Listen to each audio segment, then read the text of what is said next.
Okay. Atmosphere stabilized. Rondel rotation at 100%. Preparing to seed the primordial soup with the required genetic conditions. Using, what was that I used? Using the Entropy catalyst. File name GENECON. GeneCon. GeneCon commencing upload. Oh yeah, this is going to be my best planet yet.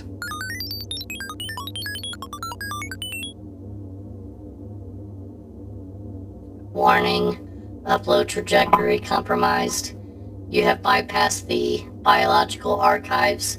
You have successfully uploaded file GENCON2026 GenCon 2026. Major error has occurred. Initiating supervisor intercom. Apprentice BO. This is the supervisor checking your terminal for your final planet seeding exam. Oh my god. Why is your atmospheric humidity meter suddenly reading 90%? What? Condensation from sweaty clothes? Oh shit. I'm sorry, ma'am. It was a mistake. I promise. I missed a step, and the the Entropy catalyst mutated the parameter code.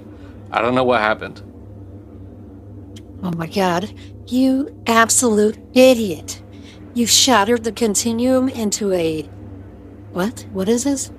A board game convention? Look at your console.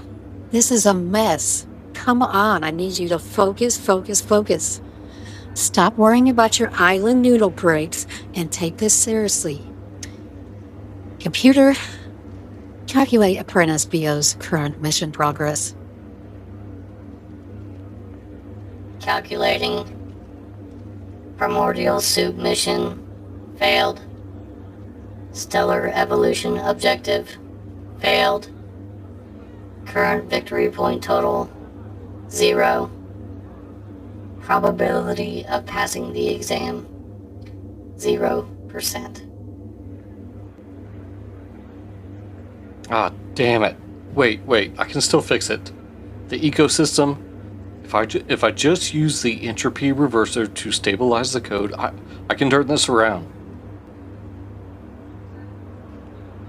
Negative.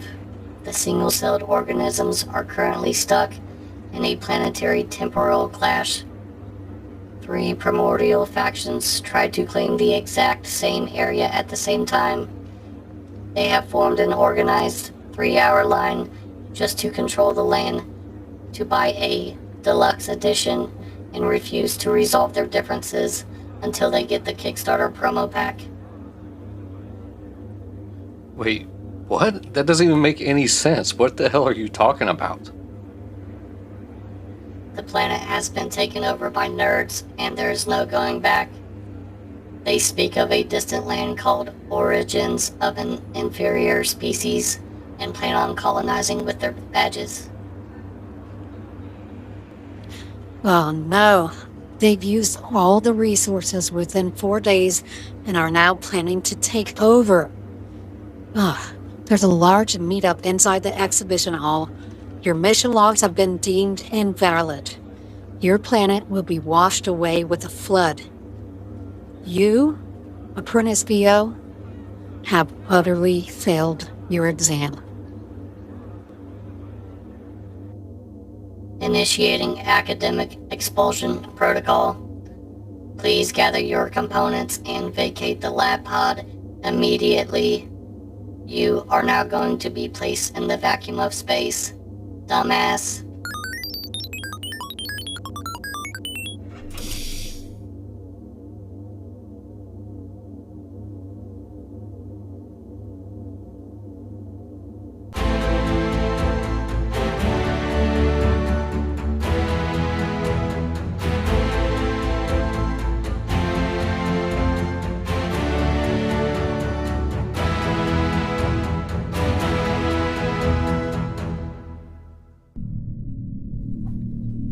Hey everyone, and welcome back to another episode of TPTOC.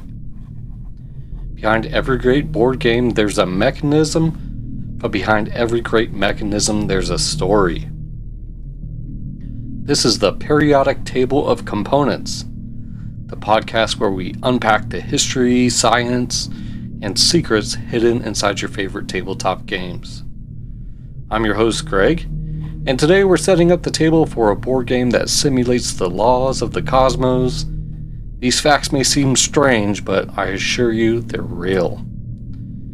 This is a game called Entropy, and it brings the second law of thermodynamics into a tabletop setting where you'll be using the laws of physics to create solar systems with stars and planets, seeding your worlds with life, thanks to the unbeatable force of chaos, Entropy.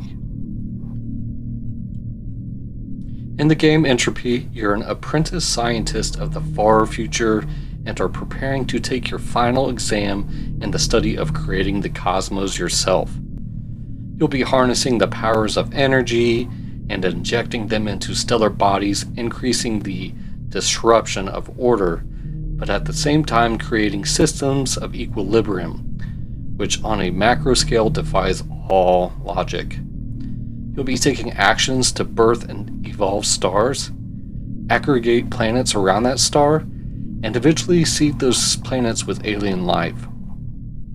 Will you be the one who creates a masterpiece for the eons, or just get sucked up into the inevitable destruction of the universe? We're going to be deconstructing the elements of entropy and tell you if the mechanisms integrate with the theme of interstellar architecture. So let's start with the words from the publisher themselves. For eons, entropy was an inescapable force of nature, but then humanity evolved to understand it, harness it, and even bend it to their purpose. Your life has been devoted to learning how to shape the very workings of the universe to your will, or rather, to the will of your people.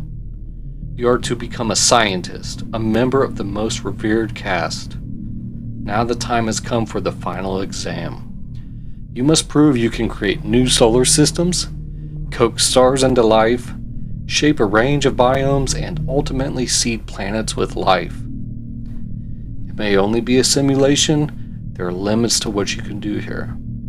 This is science, not magic. And you are not alone.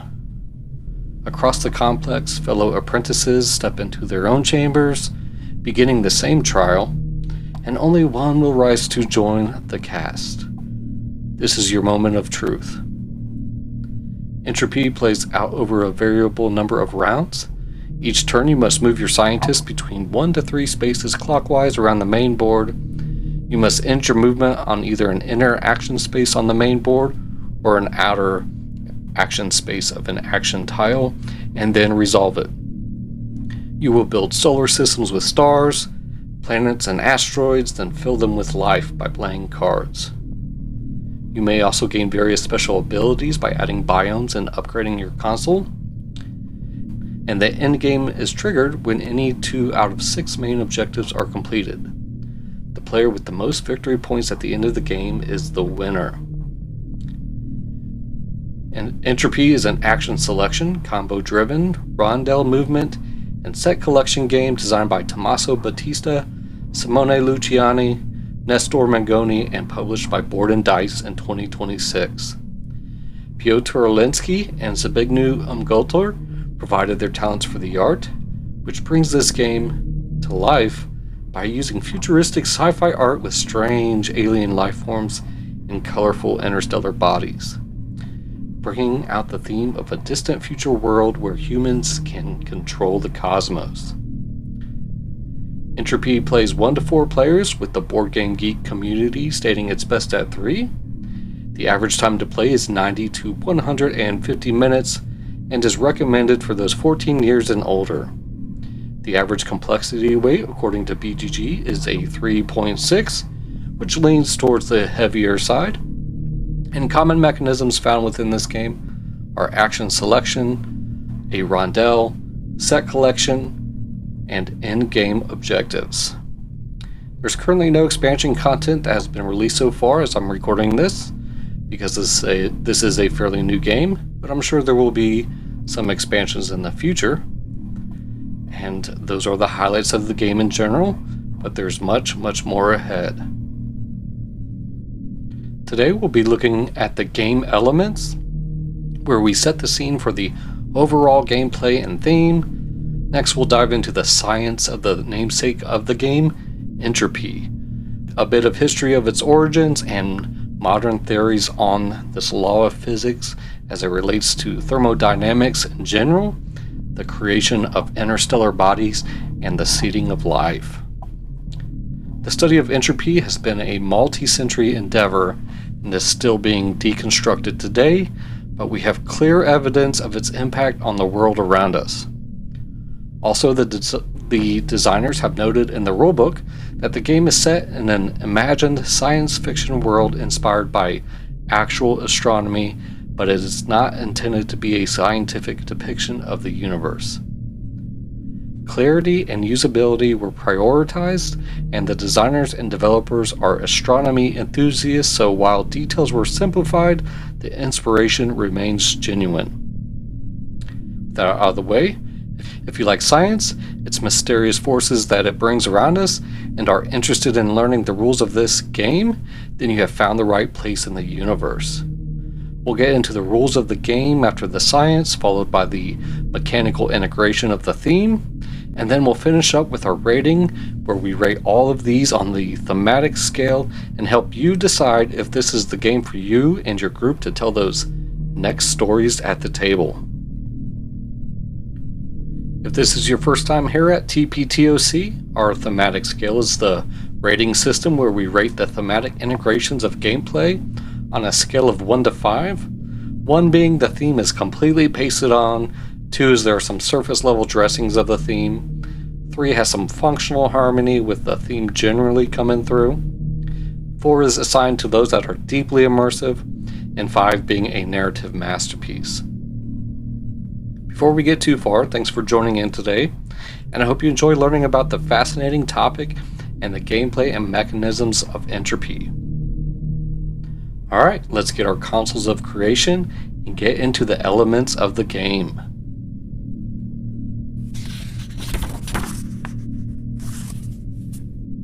Entropy is a heavy Euro strategy game where you'll build solar systems, cultivate life, and score the most victory points by completing public objectives and maximizing scoring multipliers. On your turn, move your scientist Moogle 1 to 3 spaces clockwise around the main board's movement track and decide to take an inner or outer ring action. Moving fewer spaces grants you a better, what the game calls a traffic bonus, and to take an action on the inner ring, you must leave one of your 4 creation tokens behind. And you can't take that action again until you complete a loop on the rondel to pick your token back up. You'll be performing these actions to acquire star and planet tiles to build out your solar systems in your play area. Stars and planets provide life condition tags, abilities, and spaces to spawn life, and you'll play life cards from your hand onto eligible planets matching specific environmental conditions. And doing so adds life form tokens like bacteria, plants, and animals to your tableau, which provide variable benefits. And you'll want to spend energy to upgrade your player console to unlock stronger actions and attach biome tiles to planets for additional bonuses. The game end is triggered once 2 of the 6 main objectives are fulfilled, and then all players finish the round and take one final turn before counting victory points and determining the winner. Okay, so if you've played Entropy before, you know it captures the feeling of harnessing the energy of the cosmos to craft your own cosmological neighborhood. It's sweet Euro goodness with a rondel and the action combos we all love, and various upgrades you can get for your gameplay. But if you haven't played Entropy before, no worries. You don't need to know the rules to enjoy the science you're about to learn and the rules of play. Hopefully by the end of this episode you'll have a better understanding of all of this, and if it's right for you and your collection. With that, quick overview and what you'll be doing in the game. Let's first talk about Entropy, not the game, but the law of physics.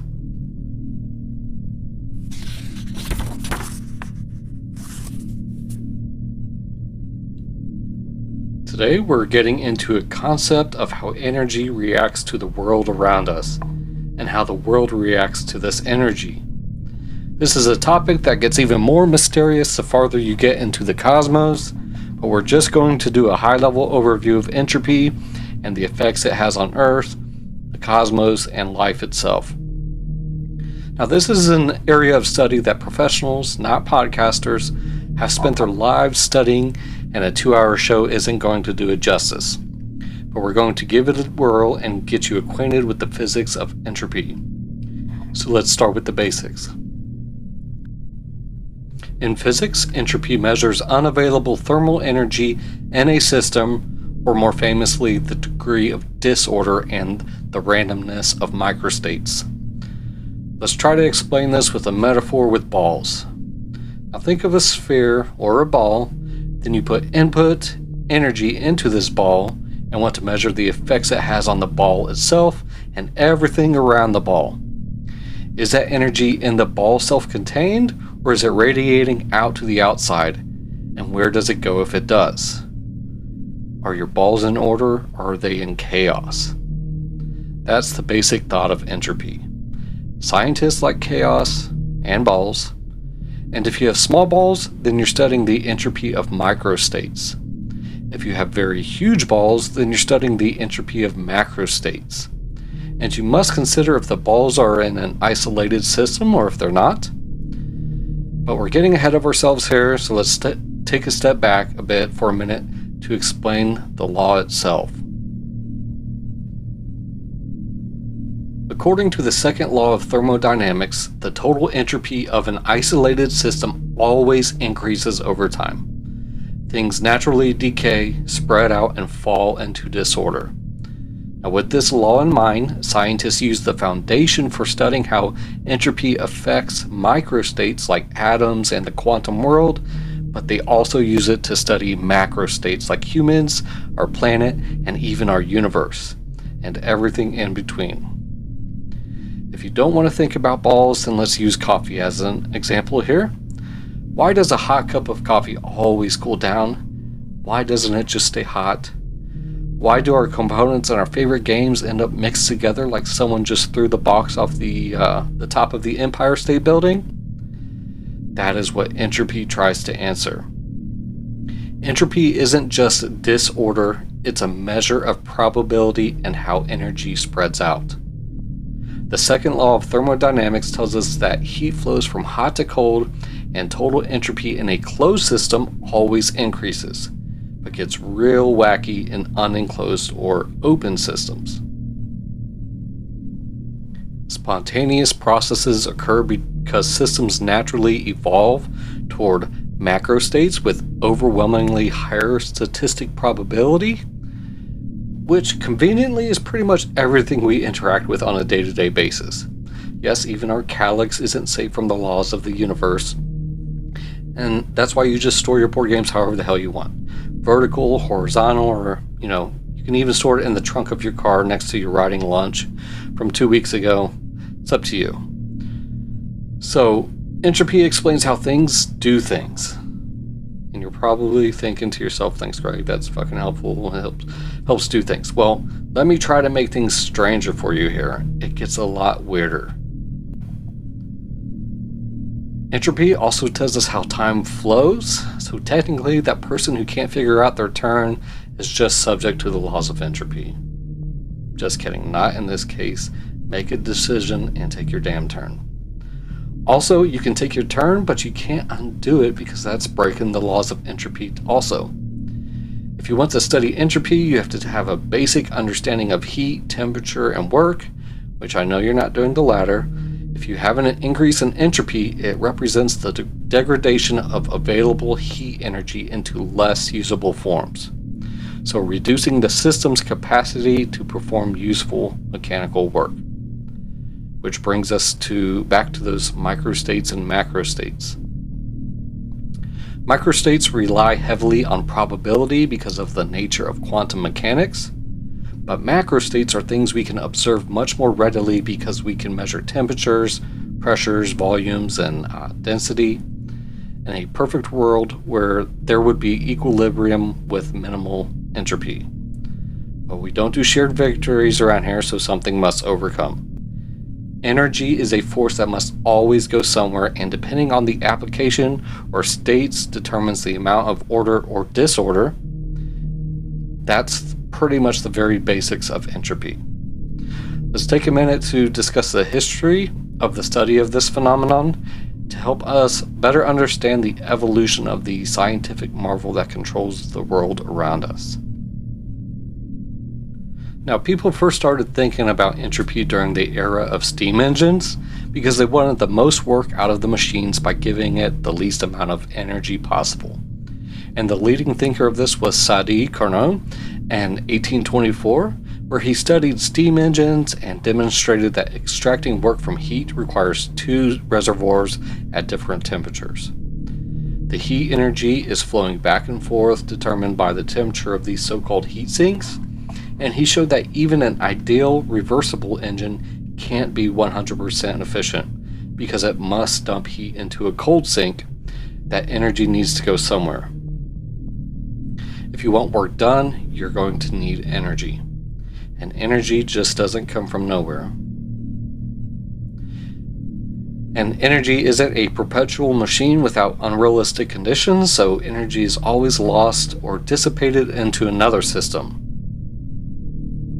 Lord Kelvin came around a little bit later to prove that we need a temperature of absolute zero for starters if we want minimal energy loss, which scientists today are still trying to achieve. And then a few years later, in the 1850s, a guy named Rudolf Clausius expanded on these studies and formalized the movement of heat energy and its relativity to temperatures. He knew he was onto something that governed the entire world, so he wanted a word to explain it that everyone could understand. This brought him to choose a word from Greek roots and coined the word from the Greek word trope, meaning transformation, and then paralleled this with the word energy. So now we have the word entropy. Later in the late 19th century, two gentlemen named Ludwig Boltzmann and J. Willard Gibbs formulated statistical mechanics proving that entropy increases because high entropy macrostates are combinatorially far more probable than low entropy ones. Essentially, when dealing with macro objects and structures, the probability of disorder is much greater than the probability of order. You have a much higher chance of cracking an egg rather than assembling an already cracked egg. That was a brief history of the origins of the study of entropy, but let's dive a little bit deeper into the thermodynamics. Entropy is only one of the three laws that govern thermodynamics, which is the area of physics that studies the relationships between heat, work, temperature, and energy. The first law states that the total energy of the universe is conserved. The second law states the total entropy of an isolated system always increases or remains constant.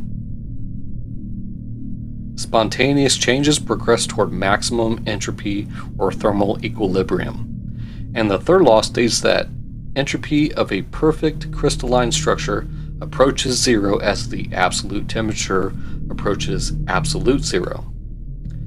So now we're pretty much PhD candidates. Let's use this knowledge and apply it to the universe.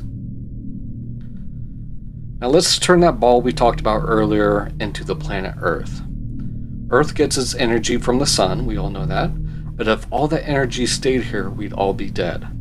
We're not dead because Earth actually radiates more energy it receives, preventing that true equilibrium. So Earth receives low entropy energy, which is concentrated high energy photons from that sun, and then it's going to radiate back high entropy energy, which is higher because of the dispersed photons into space for every one solar photon it absorbed. And I know entropy is complicated here, and I'm not talking about the game yet, but if you keep the ball analogy in mind, it might help you with how we apply this to other things like stars, planets, life, and their systems. So let's talk about entropy and the cosmos. The second law of thermodynamics, depending on if it's affecting local or universal systems, acts a little differently, and the main factor is if it's affecting open or closed systems. Our universe is a closed system, so according to scientific law, entropy must increase. Local systems have entropy and even may decrease their entropy, but that must come with the cost of increasing entropy elsewhere out of that system. This in effect causes a net increase in universal entropy. So, for example, a star, by gravitational collapse, radiates a massive amount of energy into open space, and the star has decreased its local entropy to construct complex chemical elements, while also at the same time increasing total universal entropy. Now we should note here that entropy is also used in information theory and other smart people stuff, but today we're just sticking to stars, solar systems, and life. So we talked about planet Earth and the cosmos in general. Let's get to the specifics of stars and planets. So how does entropy relate to the study of stars and planets? First, stars originate from collapsing interstellar gas clouds and evolve through distinct life cycles. Stars are often categorized by the Hertzsprung-Russell HR diagram, and you might have heard of the terms main sequence stars, red giants, or white dwarfs. This is where these come from, and also they can be classified by the MK classification system, which categorizes them by their surface temperature. Now, planetary accretion, how planets form, occurs as dust and matter coalesce around a gravity well, which is essentially objects with mass attracting other objects with mass. So when scientists study these massive objects in space and study them through the lens of entropy, they're formulating ideas of how these massive objects get some sort of structure. Even though the law of entropy tells us that macrostates perform in a chaotic way, so one might think that if gravity is pulling this matter together, then entropy is decreasing due to the building of a structure, like a planet or a star maybe. The fact is, though, as gravity is crushing these massive stars together, it's creating nuclear fusion and causing a massive amount of energy which has to go somewhere, and this radiates out as heat and light. And that energy creates a form of disorder, or entropy, into space and the surrounding universe. So when thinking of entropy, all these objects are trying to keep some type of equilibrium, but entropy causes all the forces involved to spiral into chaos and cause many chain reactions. Now, that was just an example of a star, but similar processes happen in all these large objects such as planets, solar systems, and the galaxies themselves because of this inevitable force of entropy. And now comes the big question. So what is life and how does entropy relate to this? If we zoom in on these planets, entropy is in play also on macro and micro states, even to the formation of life itself. The formation of life requires a mix of variable conditions, and the first start is being on a planet in a zone that scientists call the Goldilocks zone. Now, this is a distance from their host star that isn't too hot or not too cold and is just right for the complex chemistry of life to take place. But like we said, entropy and chaos have to make their way into everything. So now if you've looked into a mirror before, you can attest that humans or any life in that matter are highly organized and ordered structures. I mean, maybe not your lifestyle, but at least life in general. So how does life evolve as organized structures? Doesn't this violate the second law that states that chaos must always increase? Well, Erwin Schrödinger in 1944 put the work into figuring this out and provided his theories in his popular book, What is Life?, with the overarching conclusion that life maintains order and avoids thermodynamic decay over time because we're all open systems. Okay, maybe not all of us. I know a lot of introverts, and I can't deny I can be one of those sometimes too, but you guys get the point. We're still open systems. But as we remember from the star discussion, open systems decrease entropy at a local level, but increase the overall entropy in the universe. And that's what we do as humans, of course, always tearing shit up. And we receive energy from various sources, like, island noodles and, of course, our sun. But we then exchange that into our surroundings, which isn't an isolated system. We mainly spew off energy in the form of heat, and I guess also some various mysterious releases I've smelt in a crowded convention full of nerds. And life maintains order by feeding on an aspect of these energy laws called negative entropy or neg-entropy. Essentially getting such great energy amounts from their surroundings that it causes a negative amount of entropy. But after all that free energy we received, we're also entropy generators, expelling all the waste we put out into our environment. Now, what about the formation of life? Modern science is still studying this, and this is a huge field of research in biology and other areas such as astrobiology, but the science tells us so far that life emerges naturally from non-living matter through gradual chemical evolution, and this is called abiogenesis. If a planet is in that Goldilocks zone, and the conditions on the planet are just right, then a primordial soup will be concocted, creating a local form of life. And this was actually produced and shown in a lab in 1953 with the Miller-Urey experiment when spark discharges through reducing gas mixtures yielded amino acids, which are the common building blocks of life. Again, this is still being studied. Actually, all these aspects of entropy are always being studied by scientists, and hypotheses and theories are always evolving. Other models of the formation of life, there's other models out there, and these include the RNA world hypothesis, where early self-replicating RNA function as both genetic storage, which is DNA-like, and biological catalysts, which is more protein-like. And then there's the deep sea hydrothermal vent model, hypothesizing that life originated in alkaline ocean vents deep in the ocean, where natural proton gradients across mineral walls served as early energy drivers for metabolism. So with all this in mind, life is defined as an open, self-sustained chemical system capable of Darwinian evolution, characterized by cellular units or organization, metabolism, homeostasis, growth, adaptation, response to stimuli, and reproduction. So when scientists look out into the cosmos and propose their theories of astrobiology, they're focusing on detecting alien life by searching for local entropy reduction and atmospheric chemical disequilibrium. Lastly, entropy also allows us to study the end of the universe itself. But I'm going to save that for a future show. Like I said, this is the world of science, and it's always evolving and changing. And that's the whole purpose of doing scientific research, is to change your theories, change your hypotheses, and let others look at your work and see how that work evolves. But we do know that entropy isn't necessarily like a cosmic villain.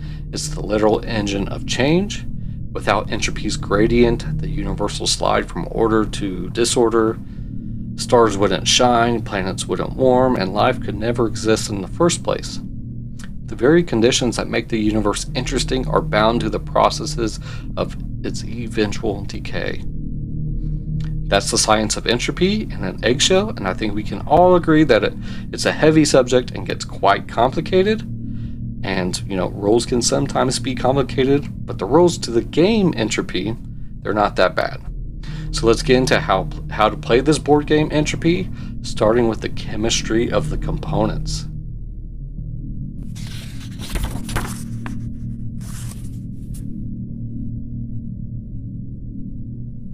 Now this is a Euro-style game, so you can expect that there are an astronomical amount of pieces, but in this game they're mostly tiles that you'll have to set up on the board at the beginning of the game. There's a good amount of cards that will be shuffled up and placed out, and some resource tokens that are used to pay to take certain actions. And of course the player pieces that are used to take actions around the board and to track different things like your generator track and Anything else to control your console of Cosmos creation? Oftentimes, these actions will trigger combos that will allow you to perform another action, which can combo into another. And the hook, though, is the Rondel action selection and the movement economy with your creation tokens that prevent you from being able to take certain actions until you make a full revolution around the board to pick it back up. Alright, let's start with the main board in the center of the table. This is going to allow the other components in the game to make sense as they interact with the board. The main board is a standard size game board that's circular shaped with an awesome, sci-fi color scheme. And you can think of it made up of 3 different sections that I'm going to call the top, middle, and bottom. And within these sections, there are subsections that act a little bit differently. So today we're going to discuss it top down. So let's get into the top section. We'll divide the top section into 3 more sections, and I'll call these the star, asteroid, and generator track sections. To the top left is the star section, and this has 12 spaces for all the different types of star tiles in the game, and also shows the energy cost to evolve these stars. You also have line tracks between these spaces that are going to show you the certain possible progressions of these stars. And this will make more sense when we talk about the star tiles and the evolve a star action. Then to the right of the star section is the asteroid section, which has 4 spaces for the 4 different types of asteroids, asteroid tokens with different life condition icons. And there's also a reminder for an extra cost of 1 mass resource for the 2 bottom types of asteroids. And you'll be gaining these with the catch an asteroid action, and they represent life conditions of your planets to suit your lifeform cards. Below that is the generator track, which will have each of the players' generator tokens starting at 0, and players will move this token up the track to give them discounts when performing the activate stars action. So yeah, the top section is getting stars, asteroids, and generator track movement. That's the top section. Let's move down to the middle.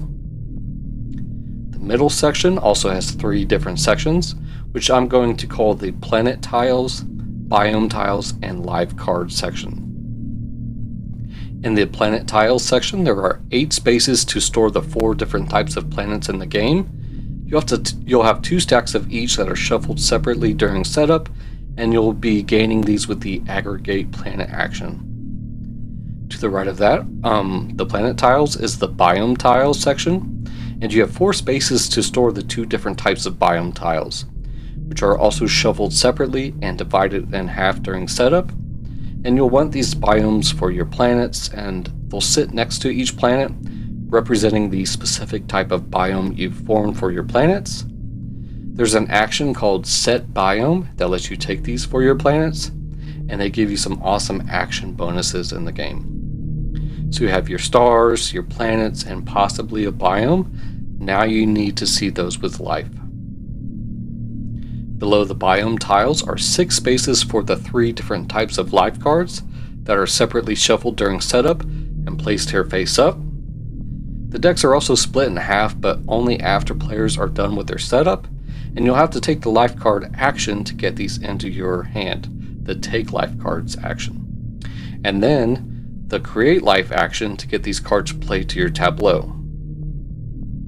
That was the middle section. Below this we have the bottom section with 2 sections related to the objectives and in-game triggers in the game.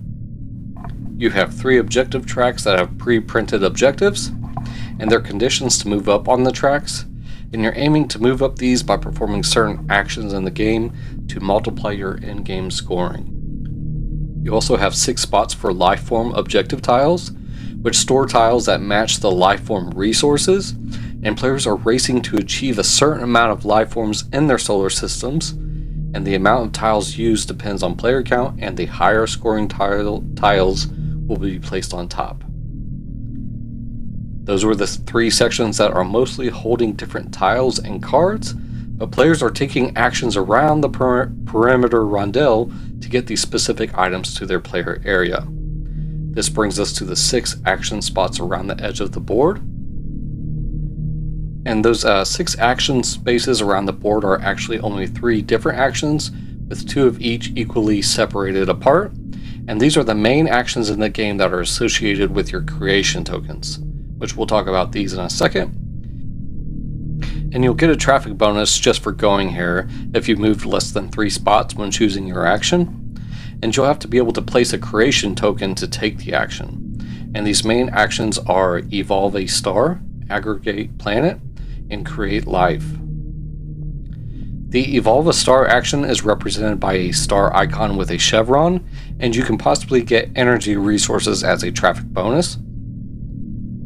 Placing your scientists here will allow you to spend energy to gain a level 1 star, or upgrade one of the stars in your solar system to the next level. The aggregate planet action is represented by a planet icon with an arrow, and you possibly get mass resources as a traffic bonus. And when you place your scientists here, you'll be able to spend mass tokens to take a planet tile, which gets placed in your solar system, and the planets are used to place life cards below them. The create life action is represented by a life card icon with an arrow, and when you place your scientists here, you'll get to play a life card from your hand to a planet, only if you meet the life condition requirements, and the traffic bonus gives you extra life resources when you play that card.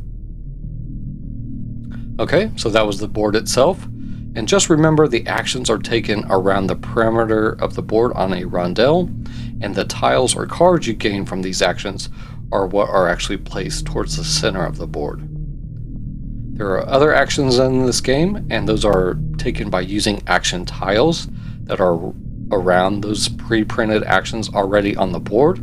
So let's talk about the action tiles that you'll be able to take these other actions. There are 6 of these double-sided large action tiles, and they're randomly distributed around the edge of the board next to the inner ring of action spaces. And these actions don't require creation tokens to take them, and you can kind of think of these as secondary actions in the game that prepare you for the main actions. So obviously with these being randomly put out, it offers some changes in gameplay from game to game, as it changes the strategy of how you'll execute these actions. These 6 other action tiles are structurally set up identical to the boards with an action space and traffic bonus icons. And the 6 secondary actions, although the game doesn't call them that, are activate stars, set biome, upgrade console, take life cards, catch an asteroid, and primordial soup. So let's touch on the overview of these, and we'll start with activating your stars. The Activate Stars action is represented by an icon with 3 stars with the game's Entropy symbol in the center, and you'll place your scientists and possibly get Entropy resources as a traffic bonus, and activate the stars in your solar systems to gain a slew of different bonuses. As you'd imagine, the higher level the star, the better the bonuses. Next we have the Set Biome action. And the set biome action is represented by a biome tile icon with an arrow, and you'll place your scientists here to get a biome token from the board and entropy resources as a traffic bonus. That's the biome tiles. Let's talk about upgrading your console. The upgrade console action is represented by a focus card icon with a chevron, and you'll get to upgrade your console if you place your scientists here and spend 3 energy. And this unlocks asymmetrical bonuses for each player that we'll get into during gameplay. And the traffic bonus is energy resources, which comes in handy for upgrading those console cards. Let's move on to getting those life cards. The Take Life Cards action is represented by the life card symbol with the number 2. And when you place your scientists here, you can possibly get a traffic bonus of entropy resources, and you get to take 2 life cards from the face-up display on the board into your hand. You'll need life condition icons for those cards, so let's talk about catching asteroids. Next, you can catch an asteroid. This action is represented by an asteroid icon with an arrow, and the traffic bonus is mass resources. When you place your scientists here, you'll get an asteroid tile from the piles on the board to place on your planets, and then you get to activate the bonus on the planet. And last but not least is the Primordial Soup action. The primordial soup action is pretty simple. It's the mass, energy, and generator track icons, and you just simply get one of these each, and the traffic bonus the traffic bonus allows you to upgrade your life forms. Those were just a quick summary of the 9 actions in the game, and we'll definitely get to the details of these in the gameplay. So that was the board with the action tiles around it. Let's get into more about those components you're putting on the board during setup to take when taking those actions. First up are the 20 solar system tiles, and they represent the formation of your solar system, and they all have a slot to place 1 star tile in the center, and then on the side of each tile are 2 spots for 1 planet tile each, and each player will start with 1 and will automatically get 1 when they need a slot for a new star tile they've taken, or when they need a spot to place a new planet tile they've taken, which that brings us to those star tiles. There are 55 star tiles, and they come in 12 different types with 4 different levels of tiers for each type. And you gain these with the Evolve a Star action. And when you set up the board, you'll separate them by type and place them on their designated spots. And they all have bonuses that are activated when you take the Activate Stars action. There are 2 level 1 red stars labeled 1A and 1B. There are 3 level 2 yellow stars labeled 2A, 2B, and 2C, and there are 4 level 3 white stars labeled 3A, 3B, 3C, and 3D, and lastly, there are 3 level 4 blue stars labeled 4A, 4B, and 4C. Now you'll have to separate all those by their types and place them in stacks on the board. Those were the star tiles. Next let's talk about the asteroids. There are 40 small asteroid tiles with 10 of each type, and these are gained by taking the Catch an Asteroid action. You'll store these on the board in their designated spots, and each type matches one of the 4 life condition symbols in the game. And they're orange, which represents heat, green represents carbon, blue represents water, and then you have purple, which represents radiation. You'll be paying mass or life form resources to place these on your planets to get bonuses and contribute to requirements needed by their life cards. And you'll need a home for these asteroids and life forms, so let's talk about the planet tiles. There are 44 planet tiles, which are shuffled separately and placed on their designated spots on the board, and you'll gain these by taking the Aggregate Planet action, and are double-sided and are flipped over when gained, because one side has their cost, and it is displayed when they're on the game board. And these planet tiles have 2 spots for those asteroids we just talked about, and a bonus that you get when you place them into your solar system and when an asteroid is placed on it. Some of these also have life condition icons that are those orange, green, blue, and purple icons. And once you have planets, you'll want to set the biome of that planet so your life can flourish. That brings us to the biome tiles. There are 36 biome tiles that you placed on the board during setup, and they're separated by type and shuffled, and the 2 types are abundant and scarce biomes. Clear clouds represent abundant biomes, and stormy clouds represent scarce biomes. And these are double-sided and provide bonuses to players when they take certain actions in the game. You can also upgrade these tiles by meeting certain life form requirements, and you place the biome tiles adjacent to their planet, and each planet can only have 1. Now your solar system is growing and has a host star and planets and some biomes. It's time to seed those with life. And this brings us to the life cards. Next we have 66 life cards in the game that represent 3 different types of life. You can introduce bacteria, plants, and even animals to your planets, and all the artwork is different on each card, and they did a great job of creating alien life forms while still holding to similar anatomical features of animals we're familiar with here on Earth. There are 22 of each type, and the types are blue bacteria cards, green plant cards, and tan animal cards. And to get these cards into your hand, and then, with the goal of seeding your planets with these life forms, you'll have to do the Take Life Cards action. Then later, you'll do the Create Life action. You'll want to make sure your planets have the required condition icons that can harbor that specific type of life form, and then take advantage of the various benefits each card offers, like taking other actions or getting resources and other cards. And when you play these cards, they'll come with their associated lifeform tokens to be placed on your planet, which we're going to talk about now. There are 140 wooden tokens that represent each of these life forms, because you'll also be placing these on your planets along with the cards under them. And the 3 different lifeform tokens are blue bacteria, green plants, and tan animals. And you may have noticed that these match the cards. The tokens are usually gained by playing live cards, but there's multiple ways to gain these in the game. You'll be using these tokens to do things like pay for other live cards, meet lifeform objective tile requirements, and many other things.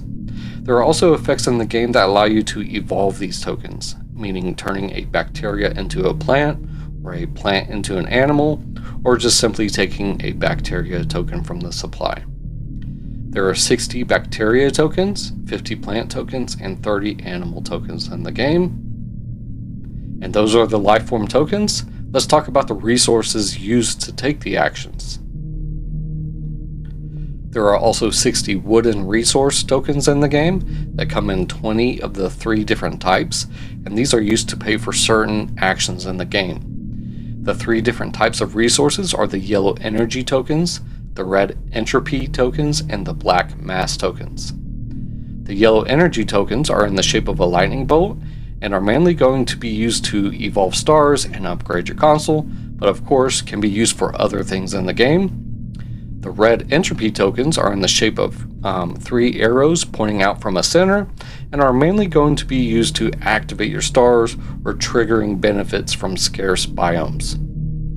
And the black mass tokens are in the shape of a cube and are mainly going to be used to aggregate planets and catch asteroids, but of course other things too. And the resources in the game aren't limited, so they've provided some resource multiplier tokens, which we'll talk about quickly now.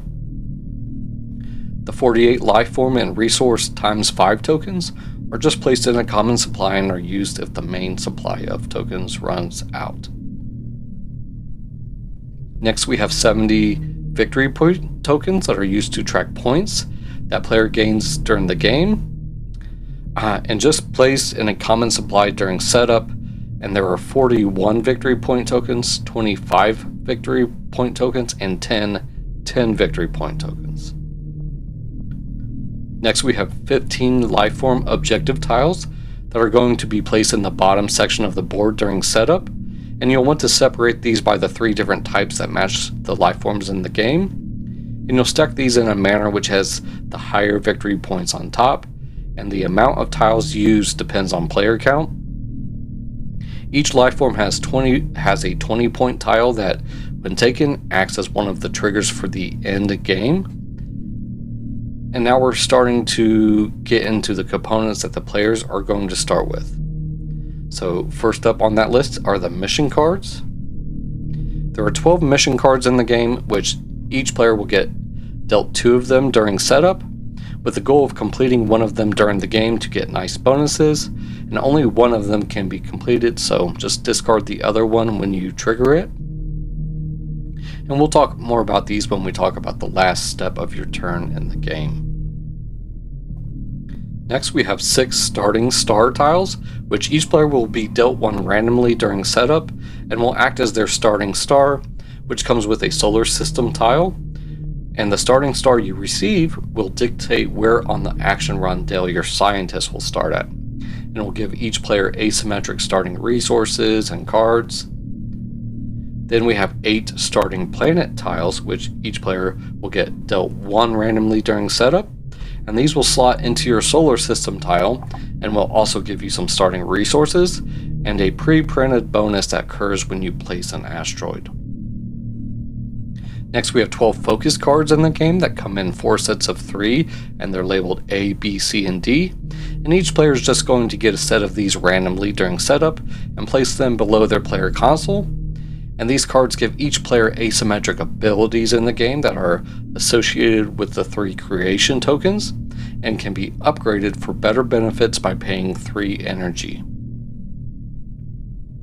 Then we have 8 player aids in the game that each player is going to get a set of 2 of them, with one of them explaining the abilities of their specific focus cards we just talked about. And these player aids also explain the turn structure of the game and a description of all the actions you can take in the game. Next, we have one first player marker, which is going to sit above the player console of the player who most recently watched a sci-fi movie. Now let's get into the player components. The player colors available in the game are teal, orange, pink, and blue, and the player components include 1 scientist token, 1 generator marker, 4 creation tokens, 3 objective markers, and 1 player board console. So let's get into what each one of these player components do. The scientist token for each player is going to be used to take actions in the game around the action rondelle, and it's a wooden meeple in the shape of a scientist and will start on the board depending on the starting star tile you receive during setup. Then the generator marker of each player is going to be placed on the generator track during setup and will advance on the track when players take the associated action, usually from the primordial soup action or from different bonuses in the game. And the generator track and where your marker is at will give you entropy discounts when activating stars, and possibly points if you get towards the end of the track. Each player will get 4 creation tokens that are used in conjunction with their scientist meeple, and when you take one of the 3 main actions in the game, these action spaces are on the inner action spots on the board rondelle, and the 3 main actions that require these creation tokens are evolve a star, aggregate planet, and create life. You'll place these when you first perform that action and won't return to you until you pass it on the action rondelle, meaning you can't take that action again until after you've progressed around the rondelle to retrieve that token. These can also be retrieved by upgrading your focus cards of the matching action, and you may have noticed that there are 3 main actions but 4 creation tokens. That's because one of them is wild, which is just placed on the board during setup with a locked icon facing up, which you'll have to pass twice to retrieve it to your console, and there are no focus cards associated with this wild token. So now let's talk about the objective markers. Each player has 3 objective markers, which are placed on the first space of each objective track on the board, and are moved on their associated tracks when you meet or perform a certain objective in the game, and you'll want to do this because these will give you end-game scoring multipliers. And the last player component is the player board console for each player. This designates a player's area that holds their 3 focus cards beneath, and has a reminder for a free action in the game of spending 2 entropy for 1 energy or 1 mass at any time. And the center of the console is where players are going to store their creation tokens, and these slots have icons to remind players of a bonus they get when the creation token is returned to their board by passing the creation token on the rondelle, not by any other means in the game. Those were all of the player components. Let's finish out the components of the game with a couple more things to discuss here. There are 3 alternative objective tiles provided in the game, which are optional tiles that you can randomly place on the objective tracks to add variability to your games.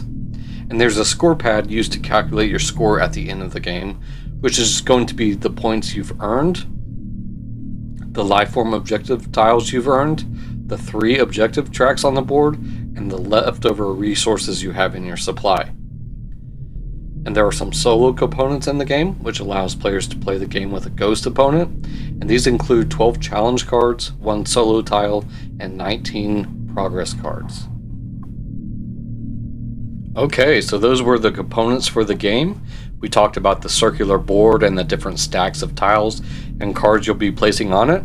We talked about the action tiles and the rondelle around the board where you'll be performing actions, and all the different tokens and resources associated to perform those actions. Now we understand the basics of what these components do. Let's get deeper into the gameplay by starting with another quick overview and begin our analysis of the rules.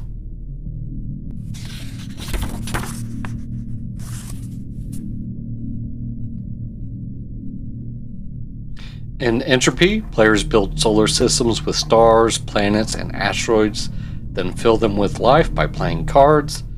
Players may gain various special abilities by adding biomes and upgrading their console, and the player with the most victory points at the end of the game is the winner. Entropy is played over a variable number of rounds. Each round consists of each player taking a single turn, starting with the player with the first player marker and continuing clockwise around the table. The end of the game is triggered when 2 objectives are completed, and when this happens, finish the current round, then play one more round and proceed to final scoring. With that, let's get into the turn structure. A player's turn includes 3 steps that player must do in order. First, you'll carry out movement, then your action, and finally complete any missions. After the 3rd step, your turn ends, and the next player in clockwise order starts their turn. Let's break down each of these steps a little more and start with what it looks like when you do your movement step. Each turn, you must move your scientists between 1 and 3 spaces clockwise around the main board. You must land, which means ending your movement, on either an inner action space of the main board or an outer action space of an action tile. Then immediately gain a traffic bonus if applicable.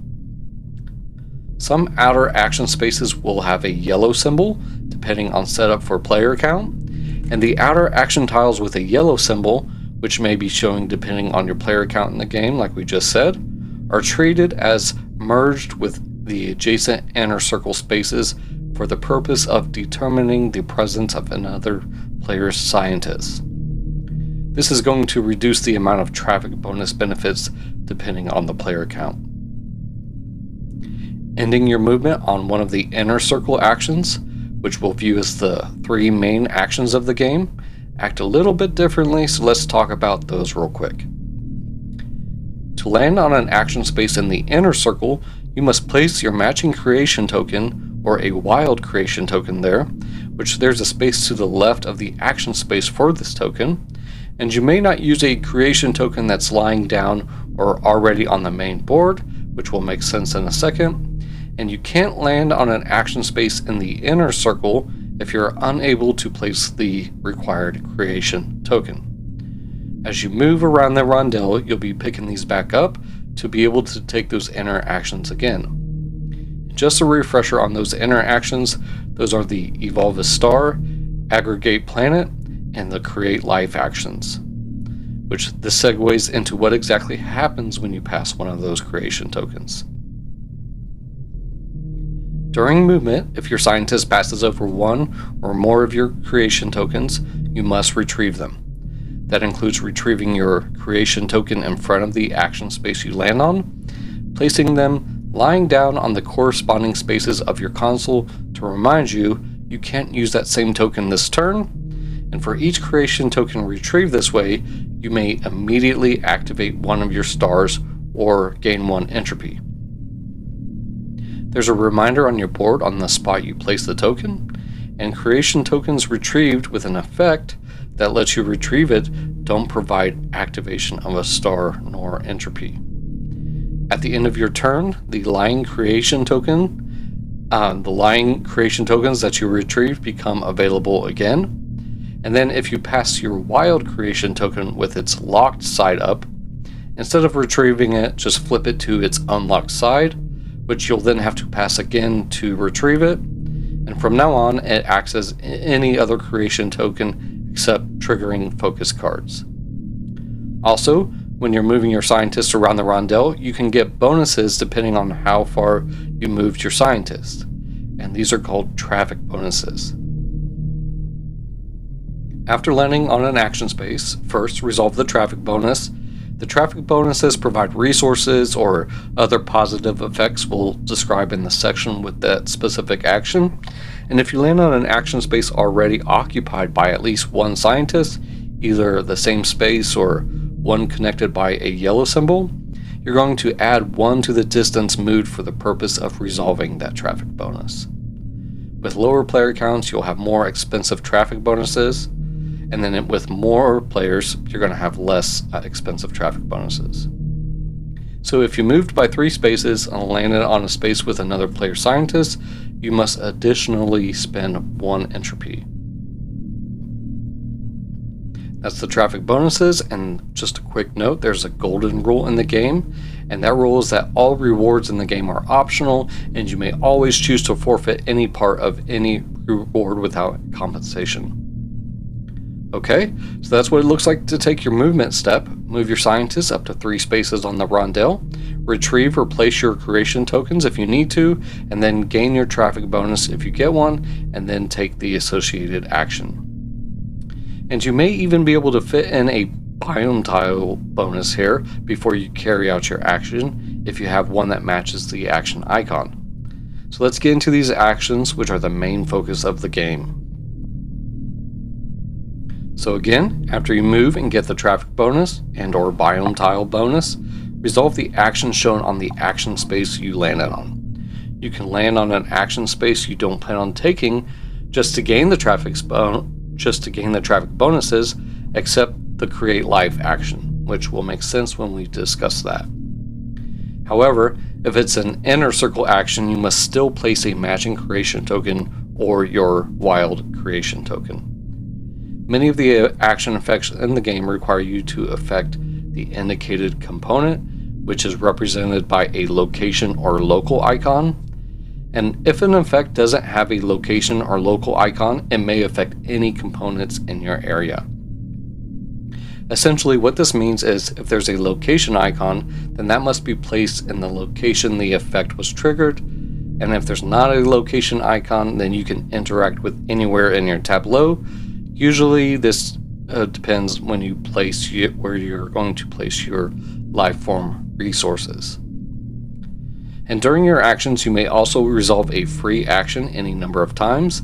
That allows you to spend 2 entropy to gain 1 energy or 1 mass, and there's a reminder of this on your player console. There are 9 actions in the game, with 3 of them being the main actions on the inner rondel, and the other 6 being on the action tiles that were randomly put around the board along the inner actions. The 3 main actions, again, are Evolve a Star, Aggregate Planet, and Create Life. There are 2 each of these on the inner action spots, with each of them having a spot for your creation token that you must place to perform the action. The other 6 secondary actions don't require the creation tokens, and are often preparing you to take the main actions. So let's get into these actions, and let's start with the Evolve a Star action. The Evolve a Star action is depicted with a star icon with a chevron, and the traffic bonus you can get are energy tokens. And thematically, this is you channeling vast amounts of energy into the nuclear furnace of the sun, whether igniting a new stellar body or guiding an existing one to its next stage. You determine the conditions under which your planets will develop. When you do the Evolve a Star action, you'll resolve one of 2 things, which are upgrading an already placed star to its next level, or adding a level 1 star to your player area. When you upgrade or evolve a star, you'll choose a star in a solar system in your player area and exchange it for a star of the next tier, as indicated by the pass on the main board, and you must spend the energy cost indicated on the main board between the tiles. And to exchange stars, just return a chosen star from a solar system in your play area back to the appropriate stack on the main board and replace it with the next star following the path on the main board. If you evolve a starting star, just return it to the box. They don't get put out on the stacks on the main board. If you're just adding a star to your player area, then you'll pay 1 energy to add a tier 1 star tile to a solar system tile without a star tile, or to a new solar system, which you then take a new solar system tile from the general supply. And one important thing to note on stars is that star effects aren't triggered when a star evolves. To activate the effect of a star, you must either retrieve a creation token when moving your scientist, or resolve the activate stars action. Now you've created a solar system by adding a host star for planets to orbit. You'll need to acquire mass and aggregate planets in your solar system. And this brings us to the aggregate planet action. And this action is depicted with a planet icon with an arrow, and the traffic bonus you can get here are mass tokens. And thematically, this represents you forming planets from the drifting debris of the cosmos. You coalesce raw mass into a stable sphere, you forge a new world, set it into orbit, and await its destiny. When you perform this action, you'll choose a planet tile from the offer, and spend the indicated amount of mass on the tile to take it. Then activate the planet's effect, flip it over, and place it in either an empty planet space in any solar system in your play area, or a new solar system by placing a new solar system tile in your play area. And one important thing to note is that the back of a planet tile shows the same effect as the front, and later you may resolve this effect up to 2 additional times with the catch an asteroid action. So now you have planets around your host star. You'll need to seed those planets with life forms. Let's get into the specifics of these life cards and then into the create life action. To understand how these life cards work and how to seed them to your planets, we'll have to get into the anatomy of these cards. And the life cards come in 3 different types: blue bacteria, green plants, and tan animals. They all have life condition requirement icons, which are located in the top left of the card.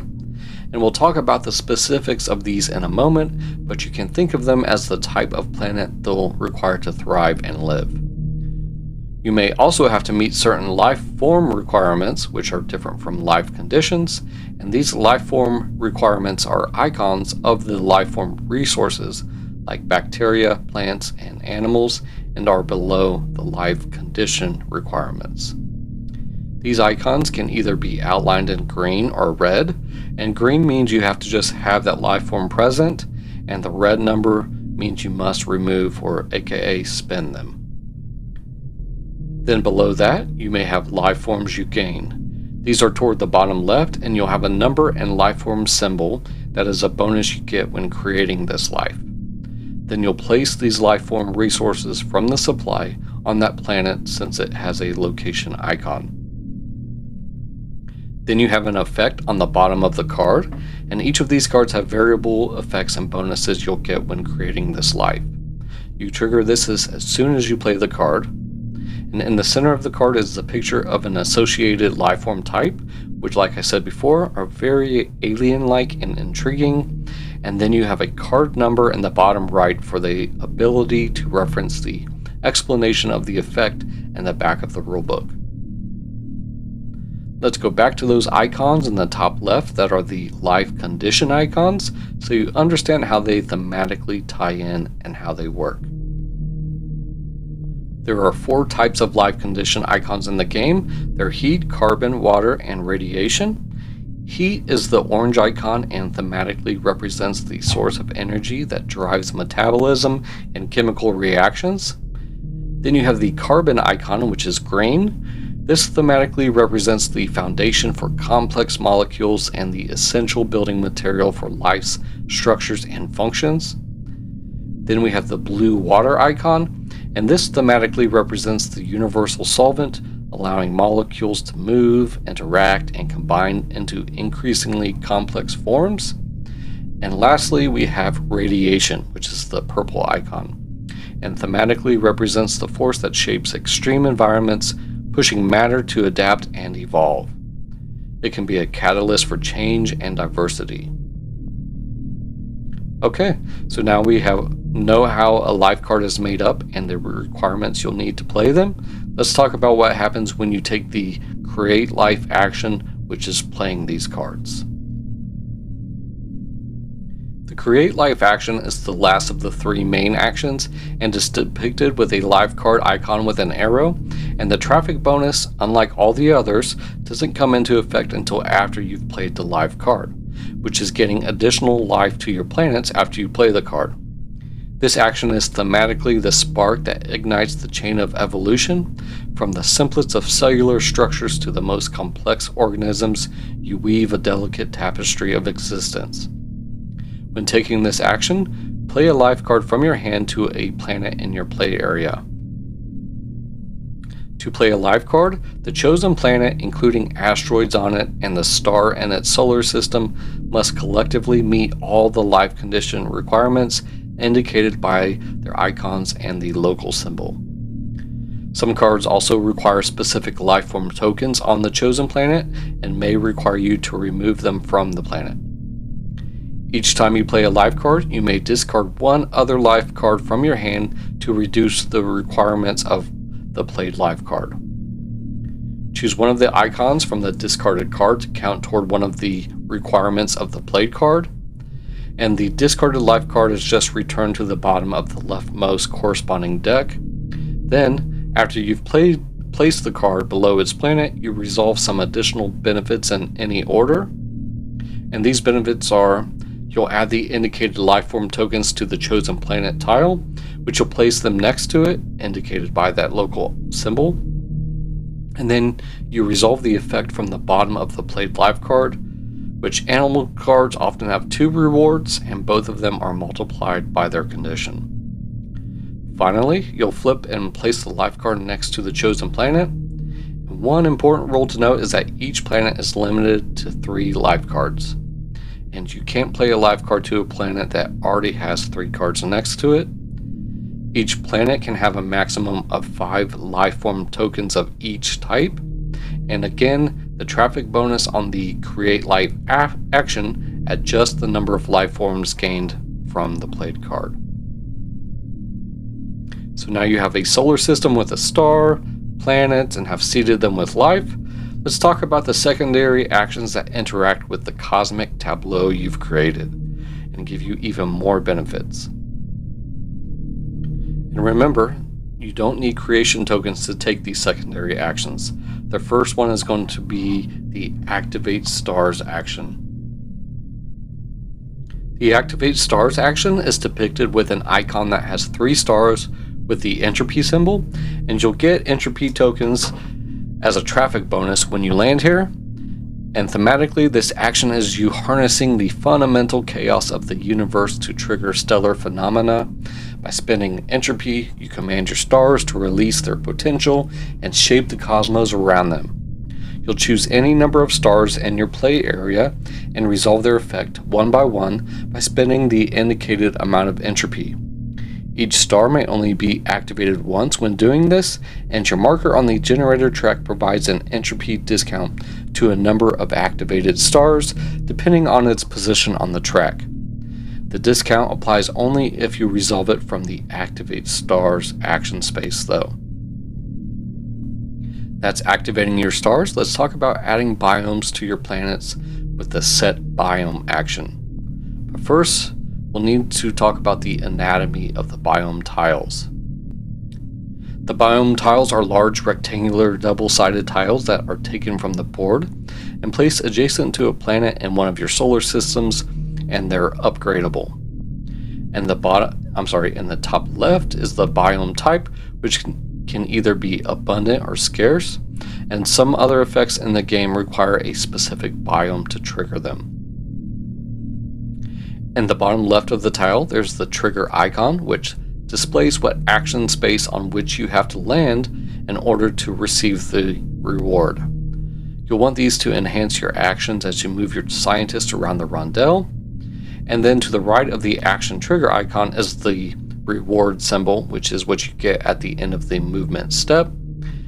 Abundant biomes don't have a cost to activate their reward, but the scarce biomes require you to spend 1 entropy to gain the reward. To the right of the tile is the lifeform requirement. That's needed to flip the tile and upgrade it, which is the lifeform tokens required on this planet in order to flip this biome tile to its fulfilled side.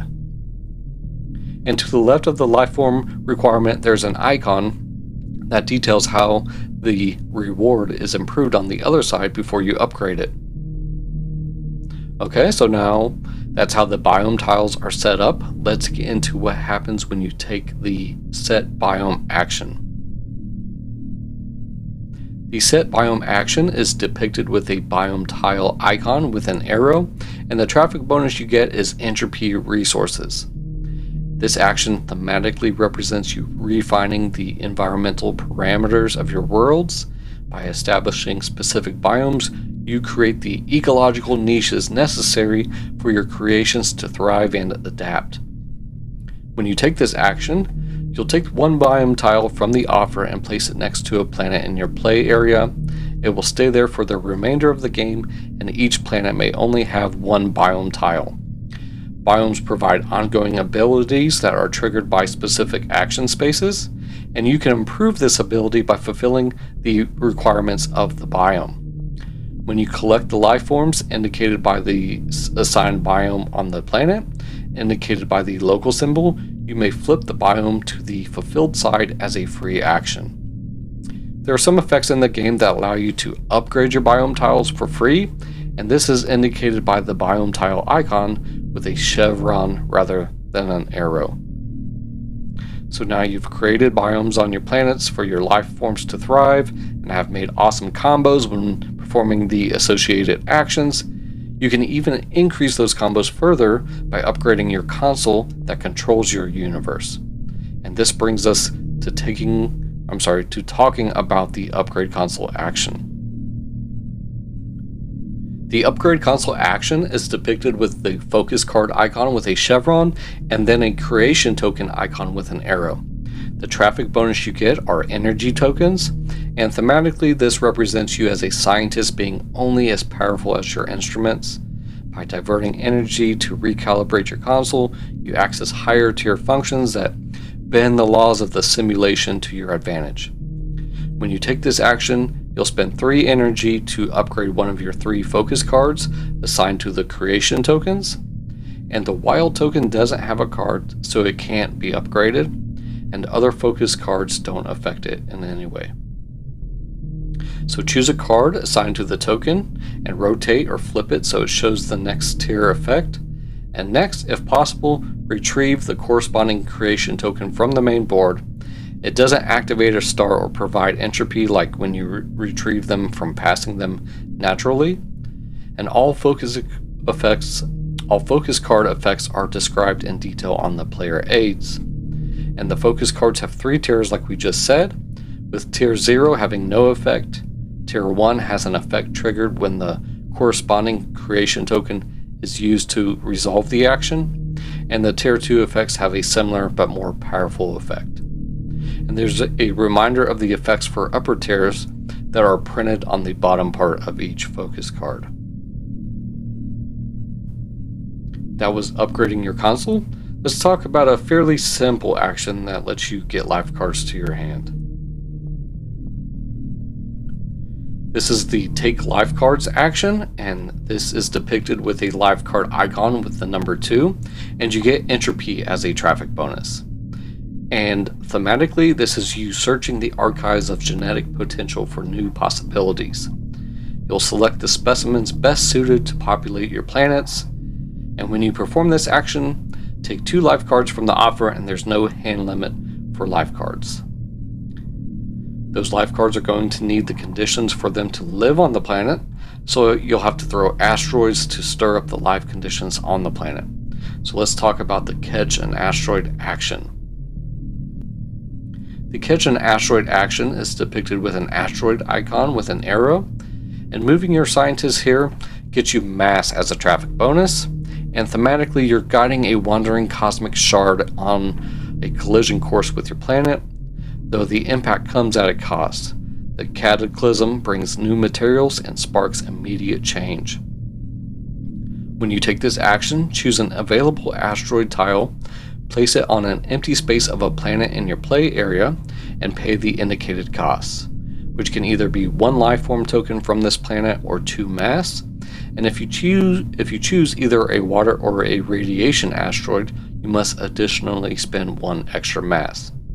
Then activate the effect of the planet on which it was placed, And one important note is that each planet can have up to 2 asteroids placed on it.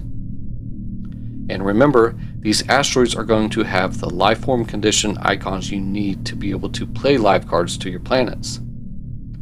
And some effects in the game have an asteroid icon with a red 0, and this effect allows you to catch an asteroid without paying any cost.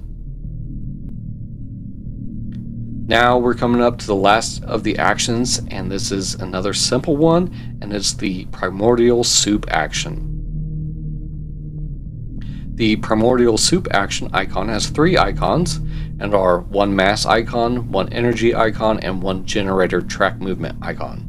The traffic bonus here is a little bit different. You're not necessarily getting resources, but you get to evolve your life forms, which you can gain 1 bacteria on any planet that has fewer than 5, or exchange 1 bacteria for 1 plant on a planet that has fewer than 5, or exchange 1 plant for an animal with fewer than 5. And thematically, you're tapping into the raw, churning mixture of matter and energy preceding all creation. Fuel your generator and gather the primary resources needed to begin the cycle anew. When you take this action, advance your generator marker on the generator track by 1 space, gain 1 mass and 1 energy, and this is a good time to talk about that generator track. It provides a discount only when resolving the Activate Stars action from the action space itself, and it also determines how many stars may benefit from the discount. And then the last 3 spaces on the track award you with an immediate victory point bonus when you reach them. If you're on the last space of the track and then would have to advance, you just gain 3 victory points instead. Alrighty. Okay, so now you've performed your actions, which let's go over these one more time. The actions were evolving a star, aggregating a planet, creating life, activating stars, setting a biome, upgrading your console, taking life cards, catching asteroids, or primordial soup. The last thing to do on your turn is to see if you've completed any missions or objectives. And completing a mission thematically represents you comparing the current state of your simulation against the exam protocols. Don't end up like our guy at the beginning of the show, Apprentice BO, who was thrown out into the vacuum of space. So successful execution of these mandates is the only way to demonstrate your mastery over universal forces. During this step, players check if they have accomplished any of the missions and or objectives. And to fulfill a mission, you'll refer to the 2 mission cards you were dealt during setup. And if you meet the requirement at the top of your mission card, you may resolve it by playing the card and gaining the reward.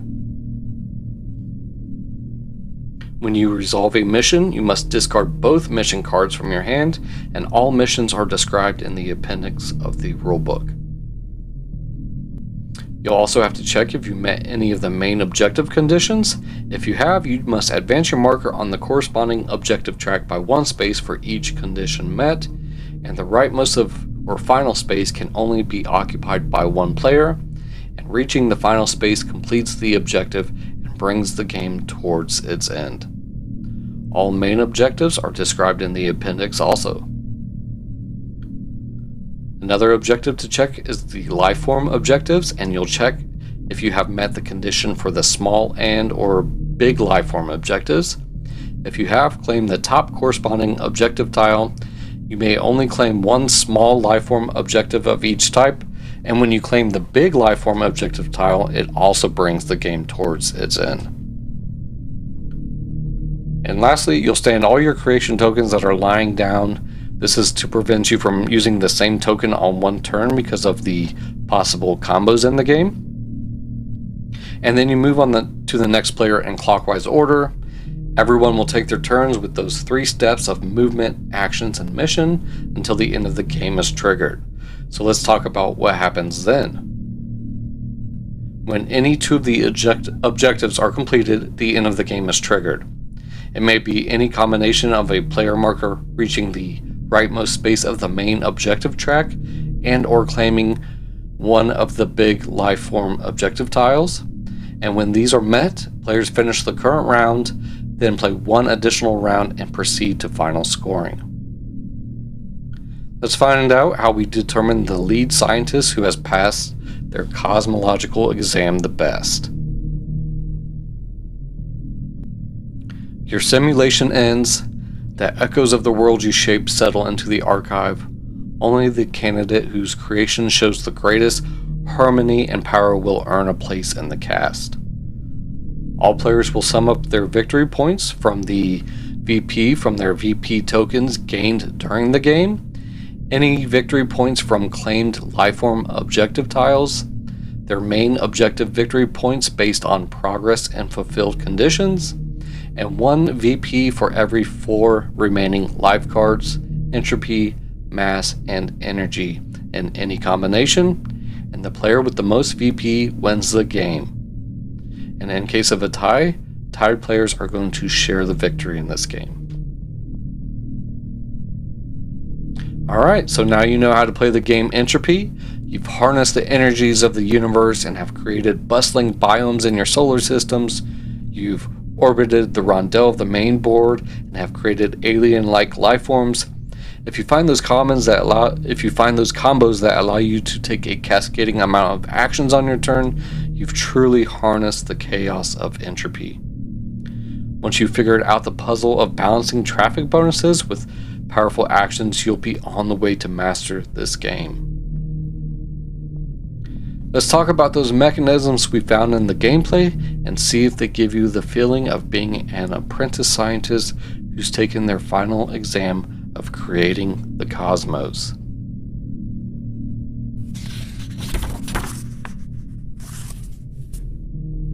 Now, you'll quickly notice when playing this game that there are opportunities of cascading actions and combos that can truly be compared with increasing the entropy of your tabletop. But does this actually make you feel like you're taking an intergalactic test to become the leader of your scientific cast? Let's see how these mechanisms are supposed to do that and see how they play out. And the main mechanisms of Entropy, the game, that I want to focus on here are the movement and action selection, the building of your solar systems, seeding those systems with life, the resource management, the engine building, and the in-game triggers. Now let's first start with the movement and action selection.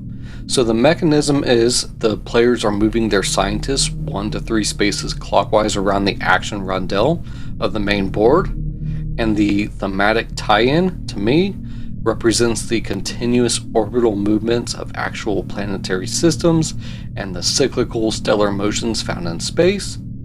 Or you can even think of this as moving through action spaces, representing navigating across a space station complex or simulation facility to adjust different parameters of the celestial simulation. And obviously this isn't going to be immediately apparent, but as the players engage with the theme, you can quickly see why the designers chose to use a rondel for the main mechanic of the game. And next we're going to talk about the building of your solar systems and how that ties into the mechanisms. Mechanically, players construct solar systems in their player tableau by laying down star tiles, planet tiles, and asteroids. And I see this as thematically integrating a similar sequence of stellar evolution as you evolve your stars into higher levels with more powerful benefits. Even the color choices made by the designers on the different star types, these mirror similarities to actual star categories. The lowest level star is the red colored tile, which relates to the coolest and most common stars, which are red dwarfs. And then as you progress these stars to the next tiers, you're turning them into yellow stars, which are the mid-range of stars in our galaxies, much like our sun here on Earth. And then they turn into white stars and max out at the hottest and most massive stars, the blue stars. So even the planets have a similar color coordination to different types of planets we see in our cosmos, with matching life condition icons. And then you put biomes on each of these planets that harbor certain types of life, and the stars, planets, and asteroids are going to dictate the conditions that will be required to harbor your life and match real elements scientists look for when proposing real Goldilocks zones. And these are the heat, water, carbon, and radiation icons in the game, which dictate that habitability. This brings us to the mechanism of seeding life. The mechanical integration of seeding life has players playing cards to seed planets with life forms, progressing across distinct tiers like bacteria, plants, and animals. And this mechanism is thematically tied into similarities of actual biological evolution, and this hierarchy mirrors food webs, microscopic organisms like bacteria, and the notion of primordial soup start on the planets and evolve, and these establish conditions first for providing the foundation for plants and complex animals. And then as your populations grow, they allow you to unlock powerful abilities by flourishing in your biomes, and when playing cards, some of those life forms require you to have, spin life to bring bigger animals onto your planets. And this brings us to the use of those resources and how you manage them in the game. The mechanical integration of the resource management used for building systems and sustaining life forms requires converting resources like energy and mass while managing entropy tokens.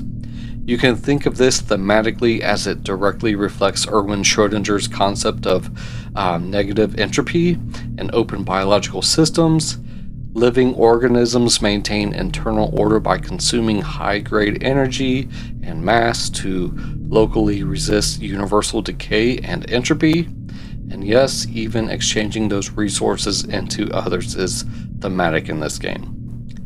But what about building your efficiency engine in the game? Let's get into the engine building. And the engine you're building is mechanically integrated by adding biome tiles that give you additional bonuses when you land on certain actions. And also you're upgrading your console, which grants you powerful variable player powers and specialized action boosts. These are going to be the biggest boosts to your efficiency in the game, and you can thematically tie this in as it's framing you as an apprentice scientist, expanding their testing chambers, simulation capabilities, and research tools during high-stakes examinations. So if you put a little extra effort into getting some of your planets seeded with full biomes and spending some energy to upgrade your console, your engine is going to be running smooth, and this is where you'll find those satisfying actions that bring you one step closer to completing the objectives before your opponents. Which brings us to that final exam and the game end. The end of the game is mechanically integrated by the end of the game triggers that are brought in by race conditions. When players fulfill a combination of main objectives or complete a major life form objective, this thematically represents reaching the completion criteria of the candidate's cosmic simulation trial, at which point the simulation archive freezes for evaluation, and only those who can show they made the best use of their energy, resources, and dare I say, chaos, will be the winner of the extraterrestrial exam. So those were the main mechanical integrations of the theme in the game Entropy. I think you can agree that this game is pretty thematic, and the designers did a great job with creating a Euro game with beautiful sci-fi art with chaotic but satisfying action combos. That is all done well with a simple movement of your scientists on your turn, but the decisions lie on how you're going to build your systems most efficiently while not wasting time soaking up those traffic bonuses. And the time has come to rate all of these and see how all of these mechanical integrations hold up on our thematic scale. Is Entropy a game worth the time and energy, or is it just a pile of mass that's better suited for a black hole? Let's find out.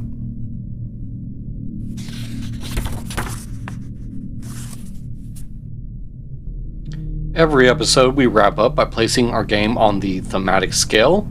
We tie all the things we talked about together and weigh in on how well the game's design actually meets the theme. The thematic scale ranges from 1 to 5 for mechanical integration. This is how well the mechanisms bring out the theme in the game. Then we have component immersion. This looks how the components function and if they help you bring you into the theme. Then we have narrative evolution. How well does the game encourage players to bring the story to life? And then flavor text impact. Did the designers include any flavor text to help the theme come out? Then we have thematic decisions. What about the decision space? Do the decisions you make match what it actually would feel like in the world of this game? And then tension and pacing. Does the flow of the game keep the players engaged with the theme? And then science and history accuracy, which is my personal favorite of the themes, and we're going to judge if the game stays true to those facts. And finally, the overall score, which leans more on my overall enjoyment of the gameplay, but still deserves a spot on the scale. And then we'll run this all out with the final weigh-in by taking the average of all these and give us the actual rating of the theme to mechanics. Now first, let's look at the mechanical integration. I think for a Euro game, the mechanics heavily echo real world physics and biology with a little stretch of the imagination.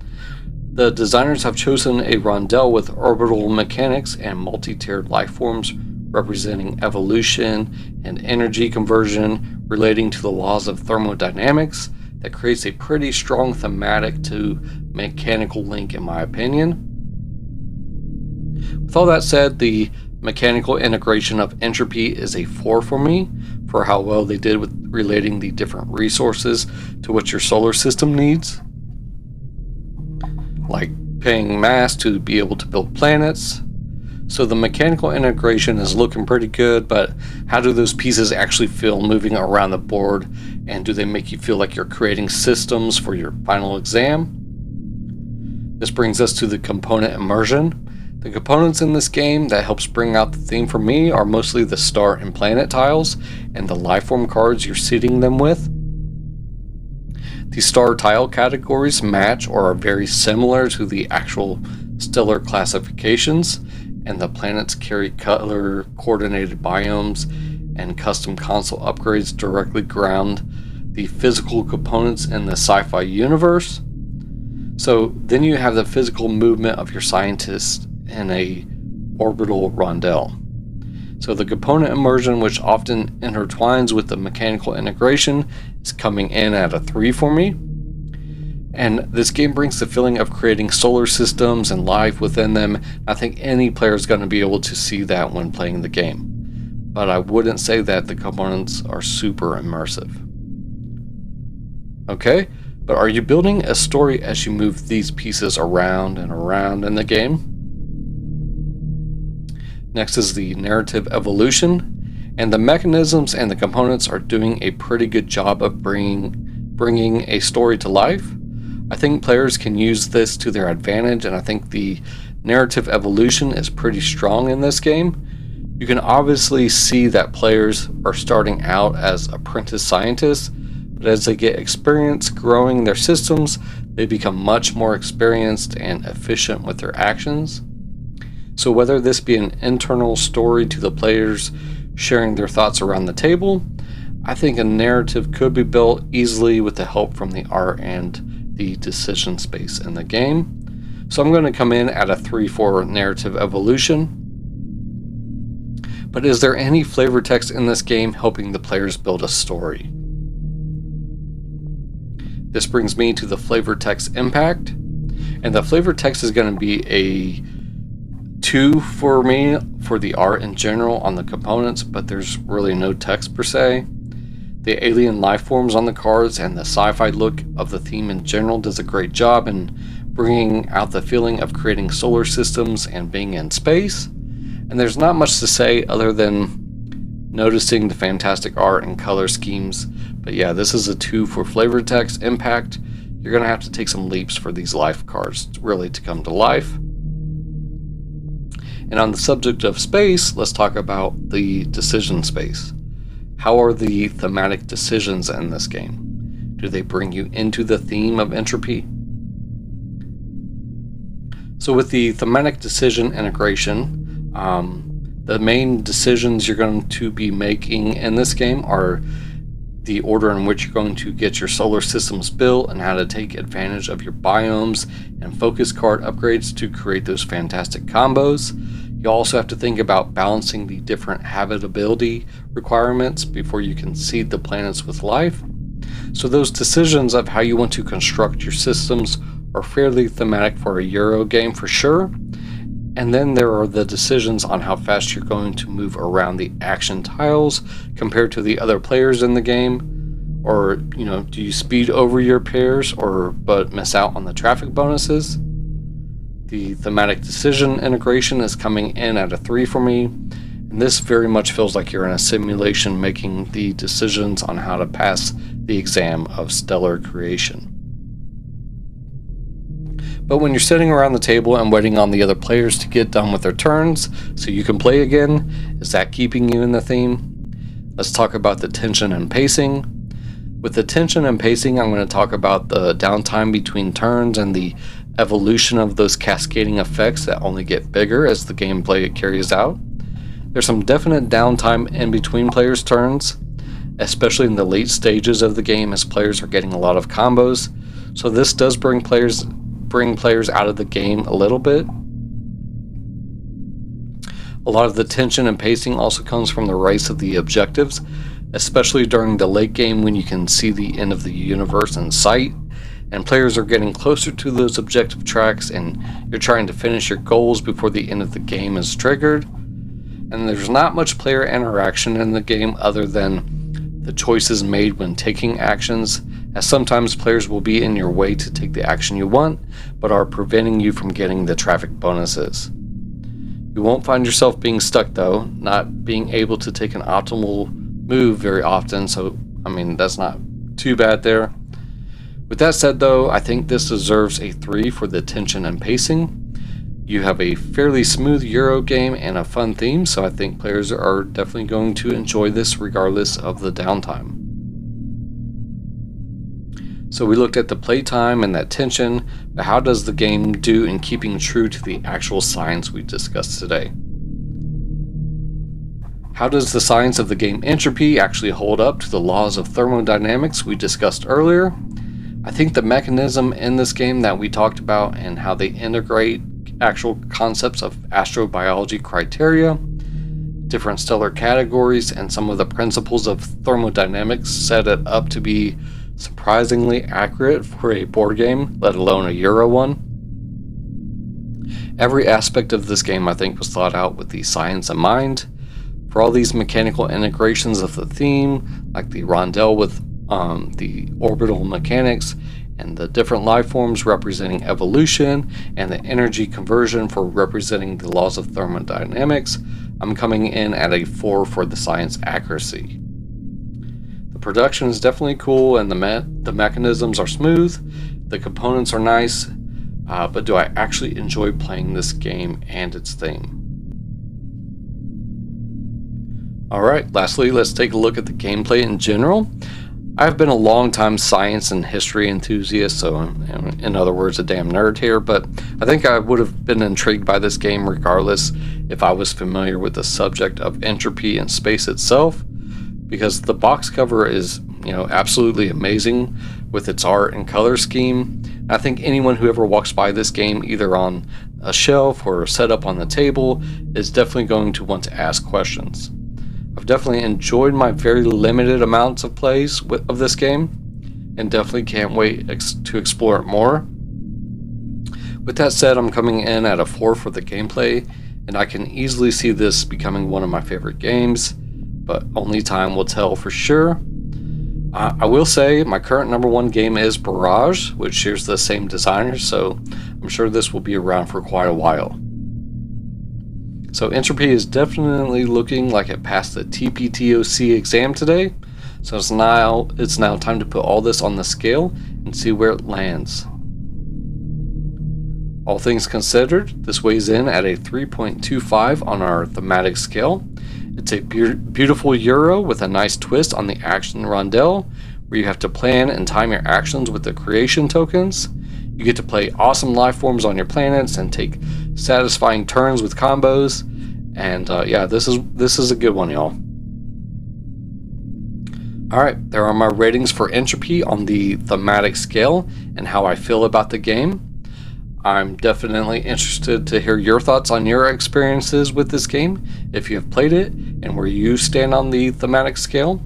What aspects of Entropy's mechanisms do you think captures the theme best? And let me know this and anything else you want to share at the contact info in the show notes. And that's the episode. Hopefully you now know the science behind the game Entropy, and just as important, the rules of the game. Next time you open a board game box and all the pieces are just a pile of mess with no organization, just remember it's the laws of the universe and there is no stopping it.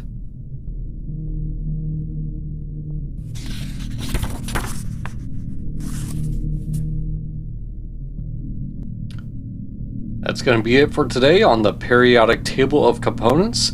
If you've enjoyed your time here today, please hit that follow button on Spotify, Apple Podcasts, or wherever you listen to your podcasts. If you want to engage with others or just share your thoughts, feel free to leave a comment. If you want to help the show grow, I'd appreciate it if you left a positive review. And you can find me out there on the internet at Periodic Table Pics on Instagram, where I periodically post pictures of the games I'm playing, the Periodic Table of Components on Facebook, and TPTOC podcast on Blue Sky.